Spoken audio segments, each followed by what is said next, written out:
Hello everyone, welcome to my channel.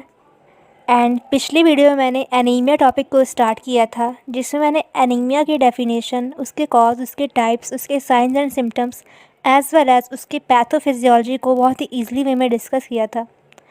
And वो video उसका first part था, and ये जो वीडियो है वो उसका सेकेंड पार्ट है, जिसमें हम एनीमिया के रिस्क फैक्टर्स, उसके ट्रीटमेंट और उसके प्रिवेंशन के बारे में पढ़ेंगे। तो चलिए अब इस वीडियो को स्टार्ट करते हैं। और सबसे पहले हम लोग पढ़ते हैं कि अनीमिया के रिस्क फैक्टर्स कौन कौन से होते हैं। रिस्क फैक्टर को पढ़ने से पहले हम लोग ये जान लेते हैं कि रिस्क फैक्टर होता क्या है, फैक्टर्स कहते हैं। तो कौन कौन से ऐसे फैक्टर्स होते हैं जिसकी वजह से अनीमिया जो है उसके होने के चांसेस बढ़ जाते हैं, इंक्रीज़ हो जाते हैं, तो उसको हम लोग रिस्क फैक्टर कहते हैं। ओके, तो जो सबसे पहला रिस्क फैक्टर है अनीमिया का वो है डाइट। तो जो सबसे पहला रिस्क फैक्टर है वो है diet. So a diet low in iron, vitamin B12, folate and copper increases the risk of anemia। जैसे कि हम लोगों ने पिछले वीडियो में पढ़ा था कि आयरन डेफिशिएंसी एनीमिया जो होती है वो विटामिन B12 की कमी से हो जाती है, या तो विटामिन B12 की कमी के होने से जो हमारा आयरन है उसका सिंथेसिस बॉडी में नहीं हो पाता है। तो अगर हमारे डाइट में आयरन का जो अमाउंट होगा वो लो होगा, या तो जो विटामिन का अमाउंट होगा वो बहुत ही कम होगा, तो उसकी वजह से जो होता है वो आयरन डेफिशिएंसी एनीमिया कॉज होने के जो रिस्क होते हैं वो काफ़ी हद तक बढ़ जाते हैं। जो दूसरा रिस्क फैक्टर है वो है pregnancy. During pregnancy, if there is a deficiency of multivitamin with folic acid and iron, it increases the risk of anemia। इस लाइन का ये मतलब है कि ड्यूरिंग प्रेगनेंसी जो लेडीज़ होती हैं, अगर उनके जो डाइट में विटामिन या तो फॉलिक एसिड का डेफिशिएंसी होता है, या तो वो अदर जो सप्लीमेंट्स होता है, वो जो मेडिसिन प्रिस्क्राइब होती है, अगर वो उसको नहीं लेती हैं या तो उसको नहीं खाती हैं, तो उसकी वजह से भी जो होता है वो उनको एनीमिया होने के चांसेस कई हद तक बढ़ जाते हैं।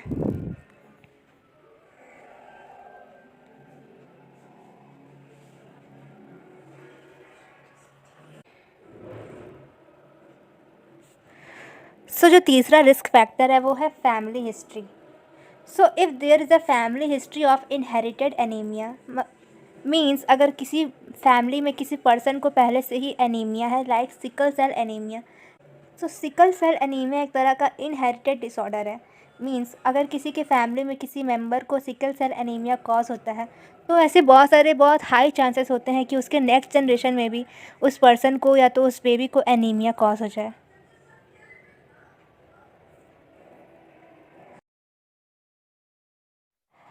अब हम लोग पढ़ते हैं कि एनीमिया का ट्रीटमेंट किस तरह से होता है। मींस जितने भी टाइप के एनीमिया मैंने डिस्कस किया है, like iron deficiency anaemia, vitamin deficiency anaemia and so on, उसका एक एक टाइप का ट्रीटमेंट हम लोग वन बाय वन डिस्कस करेंगे। तो जो सबसे पहला है वो है iron deficiency anaemia. What is the treatment of iron deficiency anaemia? For iron deficiency anaemia, by taking iron supplements and dietary changes it can be treated. Means इसका जो ट्रीटमेंट होता है वो दो तरह से हो सकता है कि बाय टेकिंग आयरन सप्लीमेंट, अगर हम पेशेंट को आयरन सप्लीमेंट रिकमेंड कर दे तो उसका ट्रीटमेंट हो जाएगा। And by dietary changes, means उसके डाइट में कुछ इस तरह से चेंजेस ला सकें, लाइक उसको आयरन से भरा हुआ डाइट अगर हम लोग रिकमेंड करें तो भी जो आयरन डेफिशिएंसी एनीमिया होता है, वो दूसरा पॉइंट है वो है vitamin deficiency anaemia. It can be treated by vitamin B12 और फॉलिएट मेडिकेशन। मीन्स इसका जो ट्रीटमेंट है वो दो मेडिकेशन से हो सकता है, एक है विटामिन B12 एंड दूसरा है फॉलिक एसिड मीन्स फॉलिएट मेडिकेशन। तीसरा है ए प्लास्टिक एनीमिया। ए प्लास्टिक एनीमिया को हम लोग तीन तरह से ट्रीट कर सकते हैं। पहला जो है वो मेडिकेशन से हम लोग ए प्लास्टिक एनीमिया को ट्रीट कर सकते हैं। दूसरा जो है वो है blood transfusion, means blood from another person. Means एक पर्सन का ब्लड लेके अगर हम लोग दूसरे पर्सन में उसको ट्रांसफ्यूज़ करते हैं तो उसको हम लोग ब्लड ट्रांसफ्यूज़न कहते हैं। या तो bone marrow transplantation. Bone marrow क्या होता है? जो कि ब्लड का जो फॉर्मेशन करता है उसको बोन मैरो कहते हैं। तो अगर हम लोग बोन मैरो का ट्रांसप्लांटेशन करते हैं तो भी जो होता है वो ए प्लास्टिक एनीमिया का ट्रीटमेंट हो जाता है।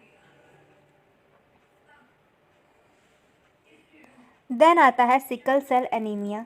सिकल सेल एनीमिया का जो ट्रीटमेंट है वो तीन तरह से है, by painkillers, folic acid और बाय एंटीबायोटिक्स और ऑक्सीजन थेरेपी।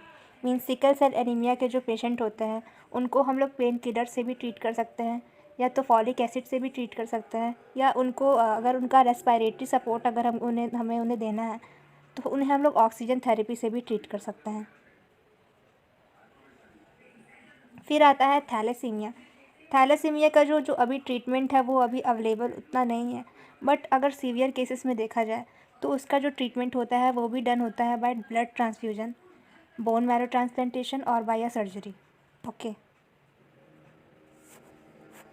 तो prevention is better than cure, जो कि मैं हमेशा कहती हूँ। सो किसी डिज़ीज़ को ठीक करने से अच्छा अगर हम उसको प्रिवेंट कर लें तो वो ज़्यादा बेटर होता है।